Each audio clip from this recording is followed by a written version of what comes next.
like generically speaking, you would think that a hold-in would be optimistic to an extent. I mean, Right. obviously, when you're holding in, you're not getting fined $50,000 a day, and he just got fined that amount for 4 days on top of what he uh, got fined for back in minicamp when he skipped that. So he's racking up some money there.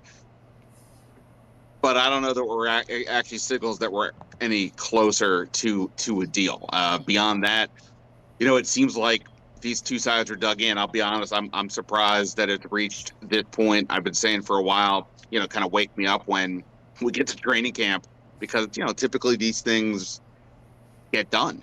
Yeah. And in this case, it's not like it's not like the player has a history of being complicated or controversial, and he has been, other than Jaden Daniels, we're talking about the most popular guy, with the fans who's predates Daniels, as we know. So I'm surprised it's gotten this far. And while I would like to say this signals progress, and maybe it does at least because they're face to face, I don't know that it actually signals progress at this moment.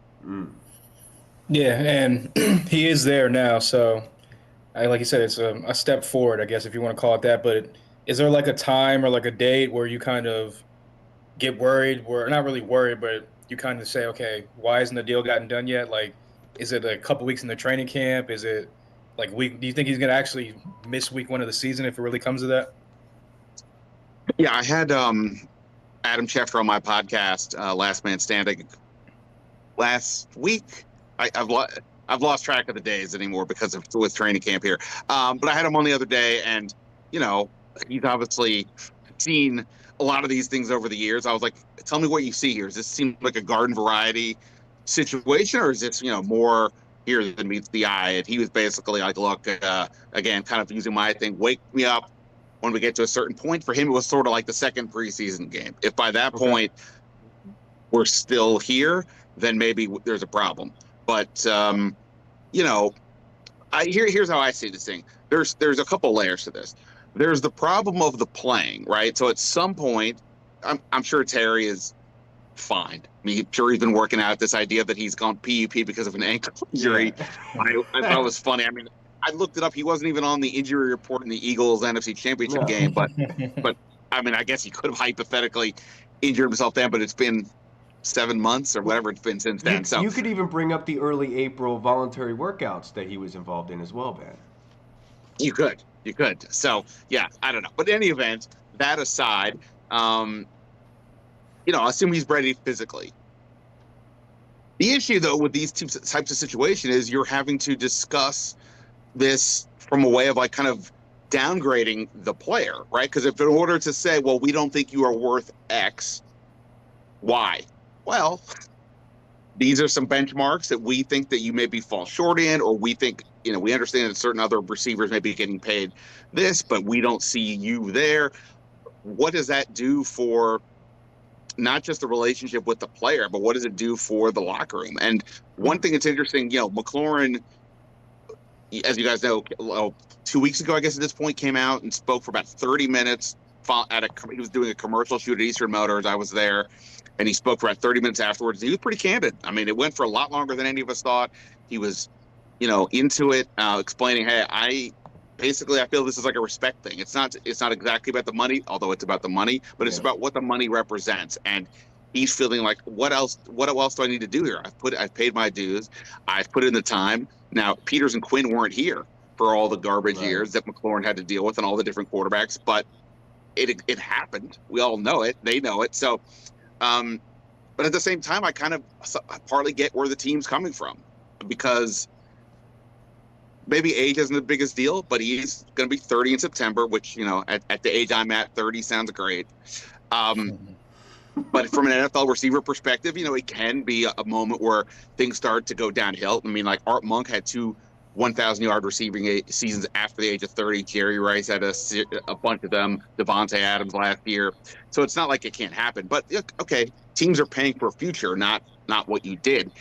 And as good as Terry is, as important as he is, he's not the biggest guy. He's not the fastest guy. He's not necessarily a game breaker the way we may look at other guys around the league, but he's very, very good. And so finding this line of what to pay, it's confusing to me a little bit, and the fact that it's gotten this far in the process is a bit surprising. Absolutely. And Ben, I can't thank you enough for joining us as always, brother. I know you started your Substack, which we will get into at the end of the interview for you to be able to plug. But you doing this for so many years, I'm sure you're behind John Keim just by a little bit, of course. But what would you say is your standouts so far from training camp, or surprises, whatever have you? But number one, who are the standouts that are really making you look at this thing and say, "Wow"? I don't know if this is because I think look, I have not been doing this as long as John Keim, just to be fair, but I say that not because I'm trying to make myself seem younger. It's just to say that you know, when you start doing it for a while, I'm still close enough to when I started covering the team to get excited and worked up about every practice that we see. And I and I know that fans do, and other younger reporters. No knock. I mean, you got to go through. It's like with anything in life. You get, you go through some things, and then you're like, oh, okay, this is kind of how things work. So until they get pads on, it's hard for me to be like, wow, this looks amazing. Now the defense has clearly been better over time, over these first few days. And that's pretty standard, right? Mikey Sanders still had interceptions in the last 2 practices. He's clearly continuing to build on what he did last year. I think the secondary in general to me has been pretty good. But, when you get the pads on, that's when it gets a lot more interesting for the 2 lines, which I think are, other than this Terry Mclaurin thing and just Jaden Daniels overall, are probably the most interesting areas on the team. The offensive line, of course, Laramie Tunsil's here, new left tackle. Basically, other than Tyler Biotish, for week 1, they may have 4 different starters out there on the field, or at least 4 guys in different spots. So seeing how that all worked out is a big deal. And then the defensive line, Deron Payne's back, Dorrance Armstrong's back. And then other than that, again, we may have a lot of different changes if you factor in Von Miller, linebacker, edge, whatever you want to say, him being part of that group. They bring in Dietrich Wise. Of course, Javon Kinlaw was the big signing of the offseason. So I really want to see what that group looks like. And also, this applies to the run game, right? Because even when they put on pads, you're not tackling them. I can't wait to see Ja'Cory Cross-Kamara get out there and in preseason and show what he can do. I'm not fully aware of all that he can do, but from what I have seen and knowing what this team needs, I think he could potentially have a role, maybe even a significant one, but a little probably too early to anoint that. So I think those are just some of the guys that have stood out. But, as we get a little bit further here into practice, I think some more names will stand out. I'll say this. I'm sure I'll be wrong. I was debating doing like a 53 week 1 projection, 53 player. I feel like if I do it right now, I don't know I'm going to change anything before the season starts. I know that's stupid, and I will, but right now it feels like, I kind of feel like I know what it is, and it's odd in that regard, but that's kind of where I feel like with this team right now. Yeah, I feel like it's been a while since it's been like mostly a lock for the roster, and it's like you're basically just kind of the last 8 to 10 guys on the roster are kind of working for those last couple spots. But like you said, I know obviously it's still early. They haven't put the pads on yet. And going back to last year, there was a lot of impactful rookies like Sam Still, Brandon Coleman, obviously Jaden Daniels. And who do you think, if you had to make a guess right now, out of the rookies that were drafted this year, come week 1, that guy's going to make an impact for us come week 1? Yeah, I mean, I feel like Trey Amos is probably the best bet, back in the way back in the OTAs and mini camps a couple months ago. He certainly looked the part, and I've been hesitant to go too crazy here because I said a lot of decent things about Emmanuel Forbes a couple years ago, and obviously that didn't work out. Now it's okay, man. Just throw salt over your shoulder. It's all good. Well, look, and admittedly, there were some Emmanuel Forbes' size was a concern off the bat, right? Yeah. We don't have that issue here. Trey Amos has physically got the size, got a good build, he's got the speed. It's just a matter now of general rookie cornerback stuff. I think he's probably going to start, would be my guess, opposite Marshawn Lattimore. Again, I think that he looks confident. when you're out at practice though, and there's no Terry Mclaurin and Noah Brown's been limited, the corners are going up against Luke McCaffrey, Chris Moore, and some others. It's not the same type of challenge you're going to get, but nonetheless, I would probably say him. I think Jalen Lane is the front runner for me as the punt returner.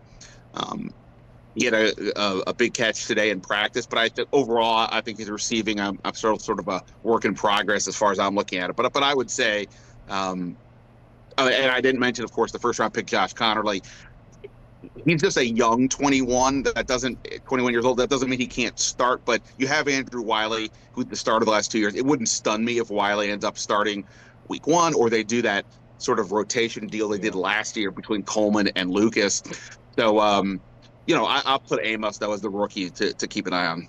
Yeah, and I know David Harrison from Locked On brought that up, saying that they could use that flipping of Wiley and Connerly to start out the year. Obviously, that benefited Brandon Coleman, because I know that in his last press conference, he kind of talked about the speed of the game, and definitely towards the end of the year, the speed actually was matching up and slowing a little bit down for him, which is great to hear. But this season, Washington has added a new kicker. So, new kicker, who dis?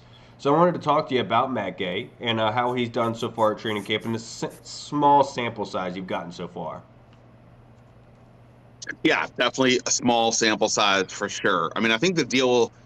Look, we all know what happened last year, and it was not that fun. I mean, it was entertaining to a degree, but it wasn't fun. It's certainly not. It started out chaotically in the off season, and definitely during the season it was the same thing.